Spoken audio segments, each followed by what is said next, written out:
bulchaan godina Shawaa Bahaa obbo Abbabuu Waaqoo magaalaa Adaamaa aanaa Wanjii buufata filannoo qaxanaa afuritti argamuun sagalee isaanii kennan. Buufataalee filannoo 13 aanaa Wanjii qabdu keessaa tokko kan ta'e buufata filannoo qaxanaa afurii Abboo Dirbeetitti sagalee kan kennan bulchaan godina Shawaa Bahaa obbo Abbabuu Waaqoo sagalee koo kennuutti gammadeeraan dubbachuun hawaasni keenya mootummaa isaa ceessuu filachuuf kutannoo agarsiisaa jiru kan dinqisiifatan ta'uu himan. Arraasitti argamee sagalee kennuu kiyyaaf baay'een gammadee jira.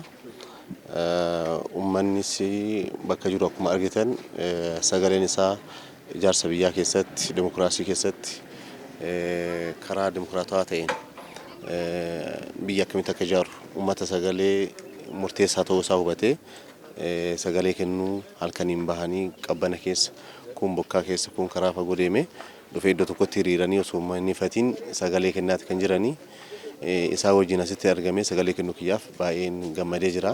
Carraa biyya keenya boruu murteessuuf sagaleen hawaasaa murteessaa ta'uu kan dubbatan obbo Abbaabuun filannoo boodas sagalee uummataa kabajuun murteessaa ta'uu kaasan. Uummanni karaa bilisa ta'een paartii hunda addaan baafateetti sagalee kennaa jira waan ta'eef sagaleen uummataa kabajamee kan dorgome kan sagalee uummataa argate immoo imaanaa guddatu irra kaa'ame uummanni kun akkanatti bahee bukkaa keessa halkaniin bahee filachuun warra filatame irratti imaanaa guddaadha. Sagalee dhabe immoo sagalee uummataa kabajee karaa nagaa ta'een bu'aa isaa fudhatuu qaba jedhee yaada.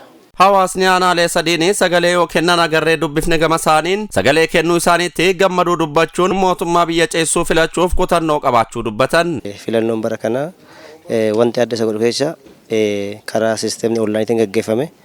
Filannoo karaa dimokiraasii fi karaa walaba ta'een gaggeeffamedha. Filannoon baranaa marsaa torbaffaa kun haqa qabeessa kan duraanitti irra kan fooyya'ee haala gaariin bakka hundatti haala gaariin kan filatamaa jiru jiraachuusaa gammachuu guddaa natti dhagahame filachuun goona.